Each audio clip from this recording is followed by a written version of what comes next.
El gato negro, de Edgar Allan Poe. Desde la infancia me destaqué por la docilidad y bondad de mi carácter.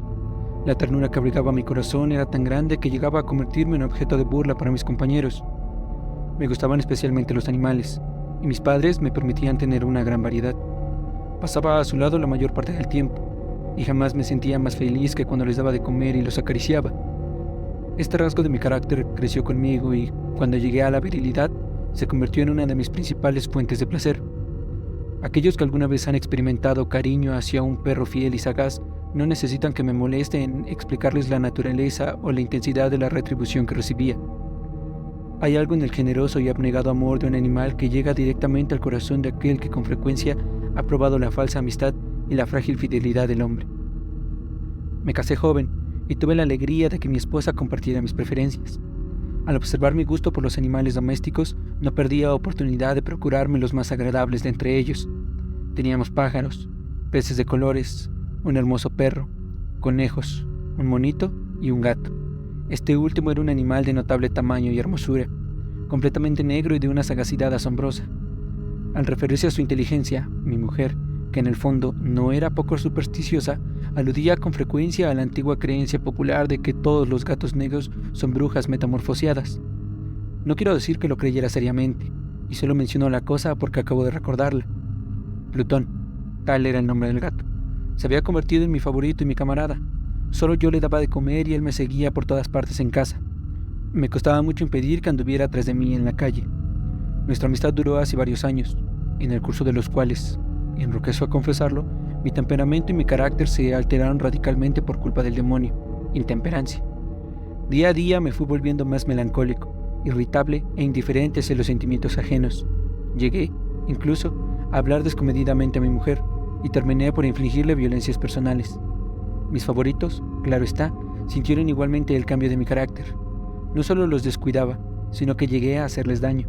Hacia Plutón, sin embargo, conservé suficiente consideración para abstenerme de maltratarlo, cosa que hacía con los conejos, el mono y hasta el perro cuando, por casualidad o movidos por el afecto, se cruzaban en mi camino.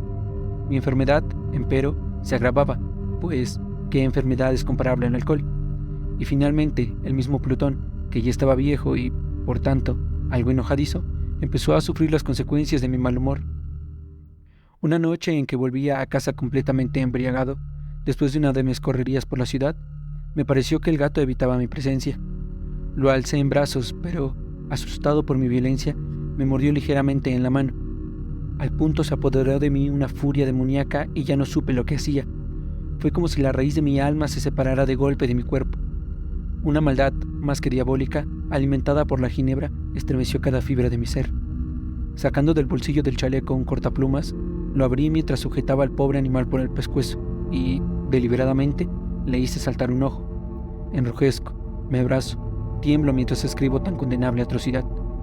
Cuando la razón retornó con la mañana, cuando hube disipado en el sueño los vapores de la orgía nocturna, sentí que el horror se mezclaba con el remordimiento ante el crimen cometido. Pero mi sentimiento era débil y ambiguo. No alcanzaba a interesar al alma. Una vez más me hundí en los excesos y muy pronto ahogué en vino los recuerdos de lo sucedido. El gato, entre tanto, mejoraba poco a poco. Cierto que la órbita donde faltaba el ojo presentaba un horrible aspecto, pero el animal no parecía sufrir ya. Se paseaba, como de costumbre, por la casa, aunque, como es de imaginar, huía aterrorizado al verme. Me quedaba aún bastante de mi antigua manera de ser para sentirme agraviado por la evidente antipatía de un animal que alguna vez me había querido tanto. Pero ese sentimiento no tardó en ceder paso a la irritación, y entonces, para mi caída final e irrevocable, se presentó el espíritu de la perversidad.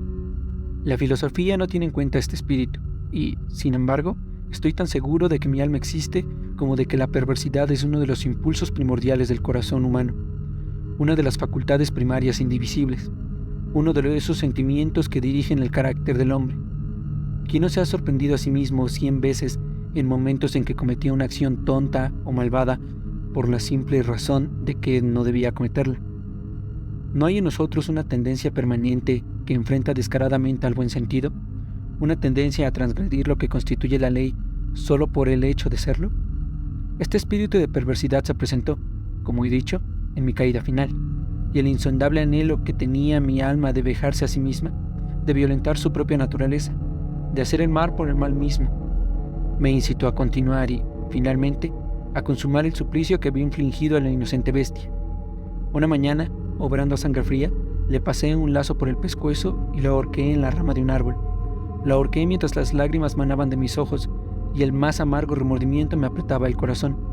Lo ahorqué porque recordaba que me había querido y porque estaba seguro de que no me había dado motivo para matarlo.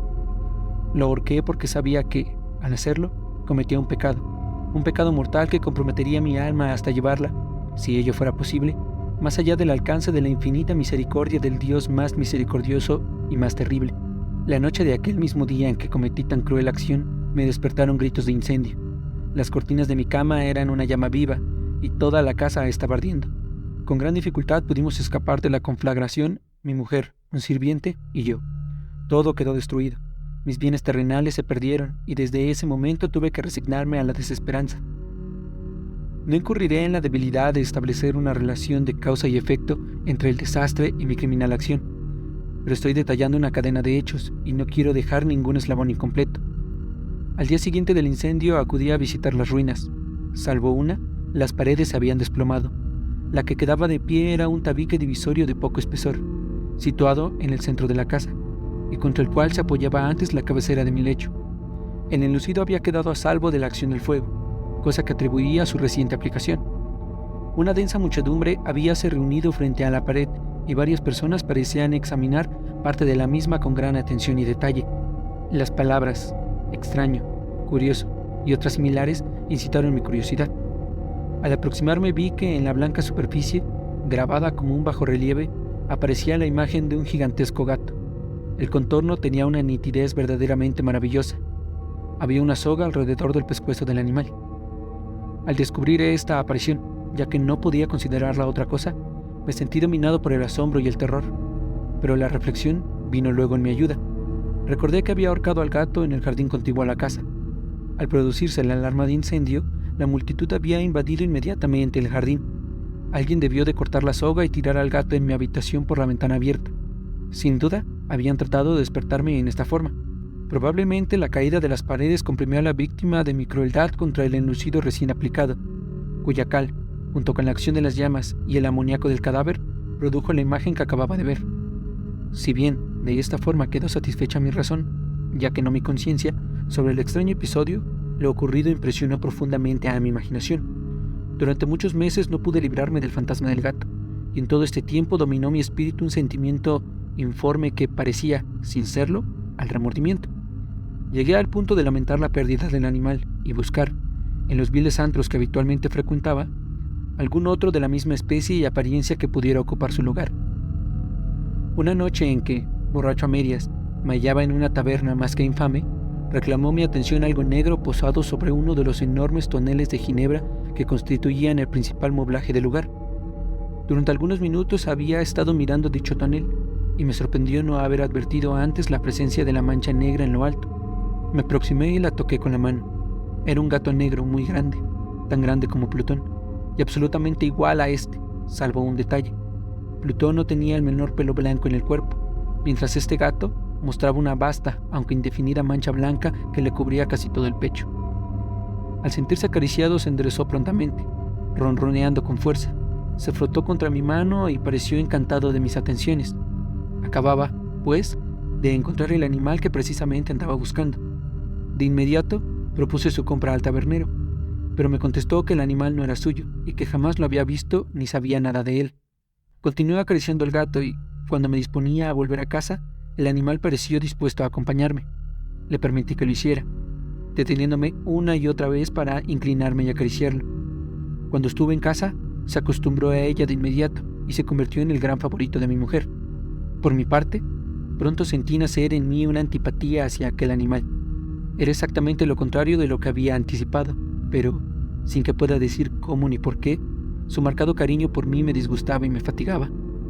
Gradualmente, el sentimiento de disgusto y fatiga creció hasta alcanzar la amargura del odio. Evitaba encontrarme con el animal. Un resto de vergüenza y el recuerdo de mi crueldad de antaño me vedaban de maltratarlo. Durante algunas semanas me abstuve de pegarle o hacerle víctima de cualquier violencia. Pero gradualmente, muy gradualmente, Llegué a mirarlo con inexpresable odio y a huir en silencio de su detestable presencia, como si fuera una emanación de la peste. Lo que, sin duda, contribuyó a aumentar mi odio fue descubrir, a la mañana siguiente de haberlo traído a casa, que aquel gato, igual que Plutón, era tuerto. Esta circunstancia fue precisamente lo que le hizo más grato a mi mujer, quien, como ya dije, poseía en alto grado esos sentimientos humanitarios que alguna vez habían sido mi rasgo distintivo y la fuente de mis placeres más simples y más puros. El cariño del gato por mí parecía aumentar en el mismo grado que mi aversión. Seguía mis pasos con una pertinencia que me costaría hacer entender al lector. Donde quiera que me sentara venía a ovillarse bajo mi silla o saltaba sobre mis rodillas, prodigándome sus odiosas caricias.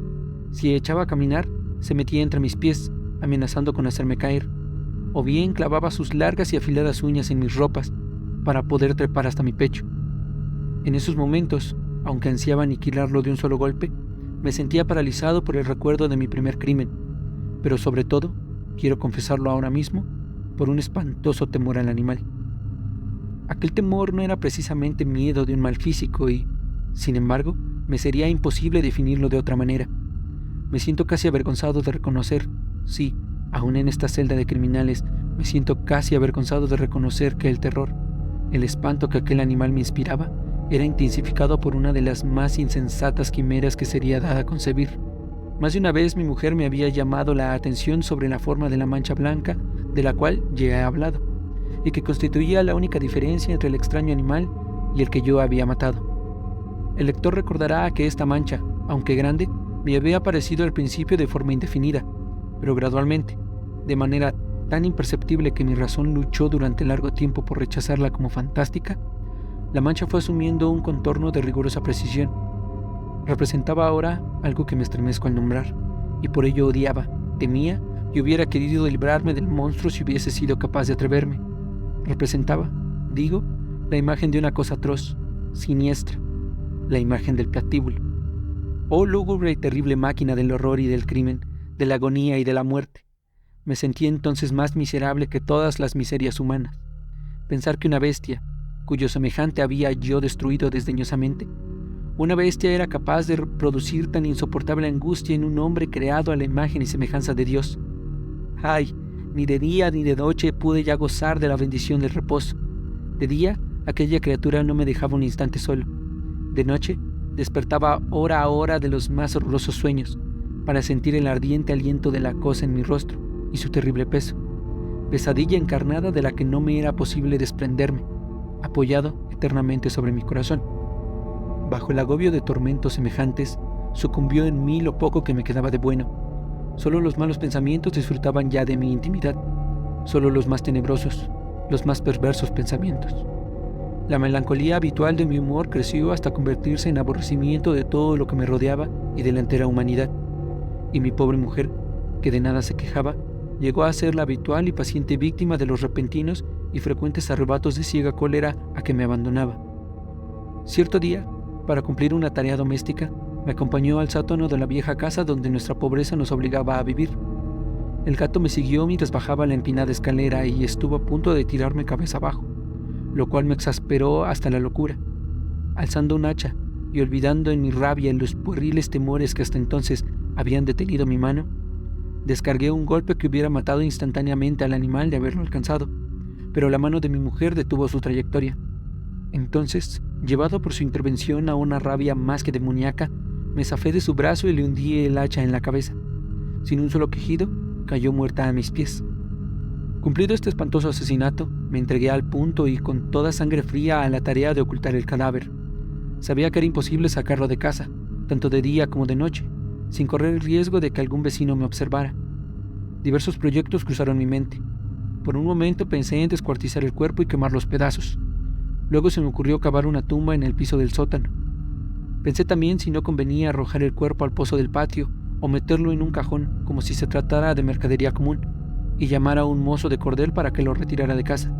Pero, al fin, di con lo que me pareció el mejor expediente y decidí emparedar el cadáver en el sótano, tal como se dice que los monjes de la Edad Media emparedaban a sus víctimas.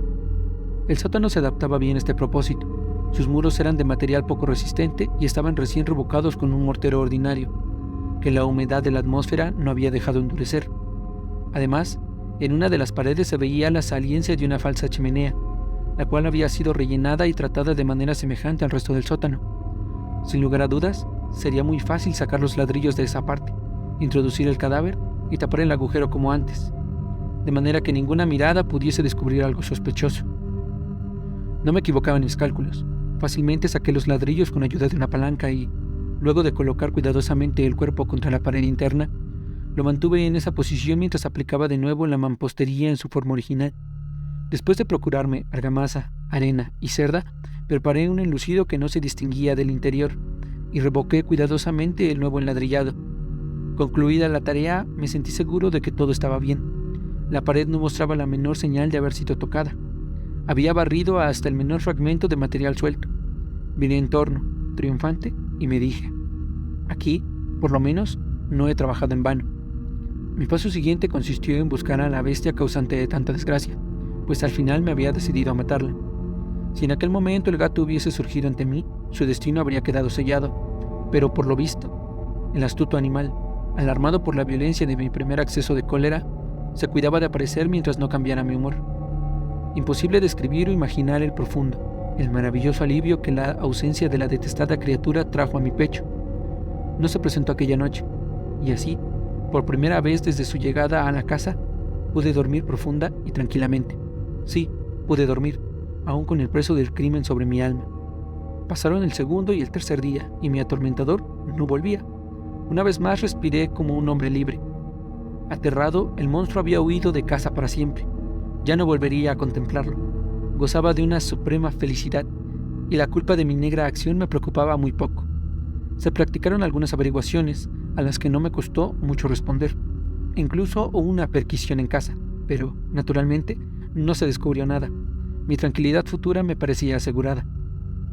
Al cuarto día del asesinato, un grupo de policías se presentó inesperadamente y procedió a una nueva y rigurosa inspección.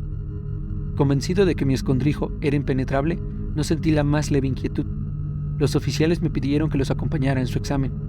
No dejaron hueco ni rincón sin revisar. Al final, por tercera o cuarta vez, bajaron al sótano. Lo seguí sin que me temblara un solo músculo. Mi corazón latía tranquilamente, como el de aquel que duerme en la inocencia. Me pasé de un lado a otro del sótano. Había cruzado los brazos sobre el pecho y andaba tranquilamente de aquí para allá. Los policías estaban completamente satisfechos y se disponían a marcharse. La alegría de mi corazón era demasiado grande para reprimirla. Ardía en deseos de decirles, por lo menos, una palabra como prueba de triunfo y confirmar doblemente mi inocencia. «Caballeros», dije por fin, cuando el grupo subía la escalera, «me alegro mucho de haber disipado sus sospechas. Les deseo felicidad y un poco más de cortesía. Dicho sea de paso, caballeros, esta casa está muy bien construida». En mi frenético deseo de decir alguna cosa con naturalidad, casi no me daba cuenta de mis palabras. Repito que es una casa de excelente construcción. Estas paredes, ¿ya se marchan ustedes, caballeros? Tienen una gran solidez. Y entonces, arrastrado por mis propias bravatas, golpeé fuertemente con el bastón que llevaba en la mano sobre la pared del enladrillado tras el cual se hallaba el cadáver de la esposa de mi corazón. Que Dios me proteja y me libre de las garras del archidemonio.